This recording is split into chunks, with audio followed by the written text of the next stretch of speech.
Guys, welcome to my YouTube channel. അപ്പം നമ്മൾ ഇന്ന് പനീർ ബട്ടർ മസാല ആണ് കേട്ടോ ഉണ്ടാക്കാൻ പോകുന്നത്. ഫസ്റ്റ് തന്നെ നമ്മൾ പാനിലോട്ട് ഓയിൽ ഒഴിച്ചെടുക്കുക. പിന്നെ നമ്മൾ കുറച്ച് ബട്ടർ ഇട്ട് കൊടുക്കുക. നമ്മൾ സാധാ ബട്ടർ മാത്രം ഇട്ടാൽ മതി, അല്ലെങ്കിൽ ഓയിൽ ഒഴിച്ചാൽ മതി കേട്ടോ. എൻ്റെ ഒരു ബട്ടർ ഓയിലുള്ളതുകൊണ്ടാണ് ഞാൻ രണ്ടും ഇട്ടത്. പിന്നെ നമുക്ക് ആവശ്യമായത് കറുവപ്പട്ടയും ഏലക്കയും ഗ്രാമ്പും ആയിരുന്നു കേട്ടോ. അത് നമ്മൾ ഇട്ട് വഴട്ടിയിട്ട് നമ്മൾ ഇഞ്ചിയും വെളുത്തുള്ളി ഇട്ട് കൊടുക്കുക, അല്ലെങ്കിൽ പേസ്റ്റ് ഇട്ട് കൊടുത്താലും മതി കേട്ടോ. ഞാൻ ഇപ്പം എൻ്റെ കയ്യിൽ പേസ്റ്റ് ഇല്ലാത്തതുകൊണ്ടാണ് ഞാൻ ഇതിട്ട് കൊടുത്തത്.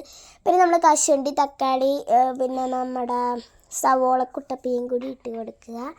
ഫസ്റ്റ് തന്നെ നമ്മൾ സവാളയും തക്കാളിയും ഇട്ട് കൊടുക്കുക. അത് കഴിഞ്ഞാണ് നമ്മൾ കശുവണ്ടി ഇടേണ്ടത്. അപ്പോൾ ഇത് നേരത്തെ ഉണ്ടാക്കിയിട്ടുള്ളവർ ലൈക്ക് ചെയ്യാൻ മറക്കരുത്.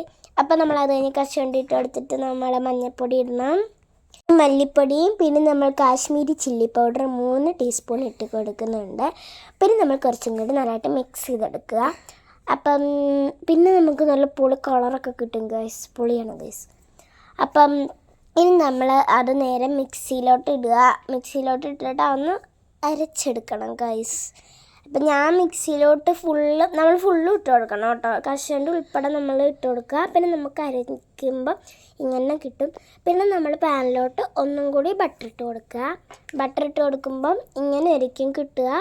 അപ്പോൾ നമ്മൾ ബട്ടർ ഇട്ട് കൊടുത്തിട്ട് അതിലോട്ട് പിന്നെ നമ്മൾ ഗ്രാമ്പു, ഏലക്ക, കറുവപ്പട്ട അത് തന്നെ ഇട്ട് കൊടുത്തിട്ട് നമ്മുടെ ആ ഒരു ഇതും മിക്സ് ചെയ്ത് നമ്മൾ അരച്ചെടുത്ത ആ ഒരു പേസ്റ്റും കൂടി നമ്മൾ ഇട്ട് കൊടുക്കുക. പിന്നെ നമ്മൾ നല്ലതായിട്ടൊന്ന് ഇത് ചെയ്തെടുക്കുക കേട്ടോ, വഴട്ടിയെടുക്കുക. അപ്പം നല്ലതായിട്ട് നമുക്ക് കിട്ടും. ഫസ്റ്റ് കുറച്ച് ഇതാവേല, പിന്നെ നമ്മൾ പാലും കൂടി ഒഴിച്ച് കൊടുക്കുമ്പോൾ സംഭവം സെറ്റാവും. അപ്പോൾ നമുക്ക് പുളി കളറൊക്കെ കിട്ടും. പിന്നെ നമ്മൾ റൈസായിരുന്നു കേട്ടോ, ഞാൻ ക്യാരറ്റിലും റൈസും കൂടി ആയിരുന്നു ഞാൻ വെച്ചിരുന്നത്.